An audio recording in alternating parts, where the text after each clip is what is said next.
Rated E for everyone. Sega.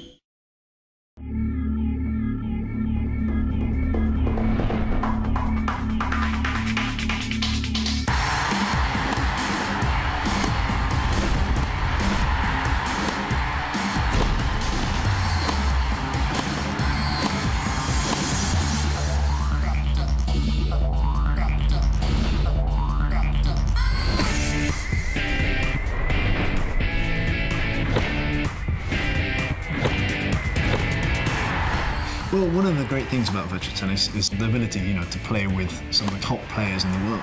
You also get to play in different locations, which are fantastic. We have Dubai, we have Shanghai. We brought new players, we have new 3D crowds, we have a great sounding environment, and it's just a fantastic evolution from VT3. The idea with World Tour is basically the user get to create their own character and they basically take them through a career. We now actually divide the game into two sort of races. The amateur race, so you play for all those circuits, and then you actually progress on to the pro race. When you're in the amateur race, so you play against lots of different characters who you're not familiar with. The atmosphere of the matches will be a lot more sort of subdued and quiet. And then as you progress into the professional levels, then you'll get to meet against the big name players, and you'll also get more of the atmosphere of the matches. Obviously, we looked at the roster of tennis players that we had from Virtua Tennis 3, and we wanted to update this. So some of the new players that you can see in the game are Murray, Djokovic, Kuznetsova, Ivanovic.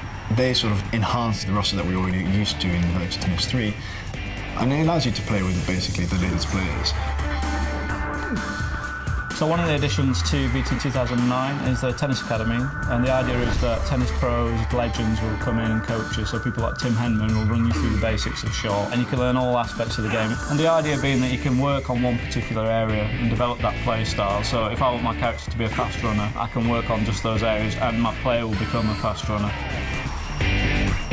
In Virtua Tennis 2009, obviously we brought back the mini-games. This was, a fantastic feature of VT3, but we wanted to really update these.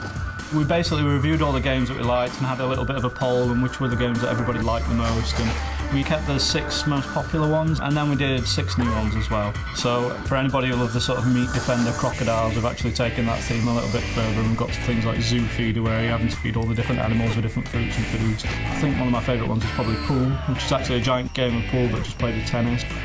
And this will be the first VT in which you can actually play multiplayer online. So we're working to try and make all the games online playable, and you'll be able to play with up to 4 players, either turn-based or simultaneous, depending on what the game is. In the shop you can buy, specific rackets, shorts, shirts, shoes.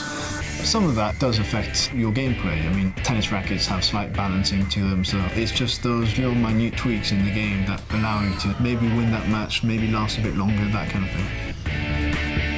We've looked at all the stadiums and we've enhanced the look and feel of them. From a gameplay perspective, it still has that feel of VT, and it allows you to know that the ball will go faster on harder courts. You'll still get the sliding on clay courts, and that's one of the aspects of sort of real tennis that we have to bring into the game.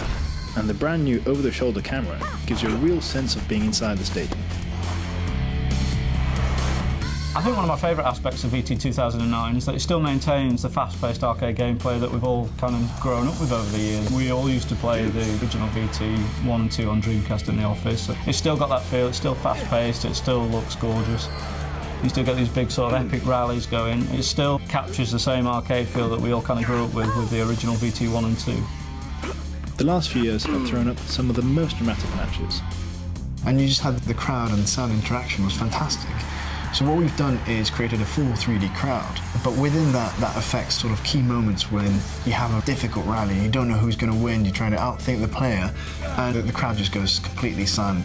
You just get that last shot in, you win, and boom, crowd gets up, you get that big rush, and that's just one of the moments that you just think, brilliant.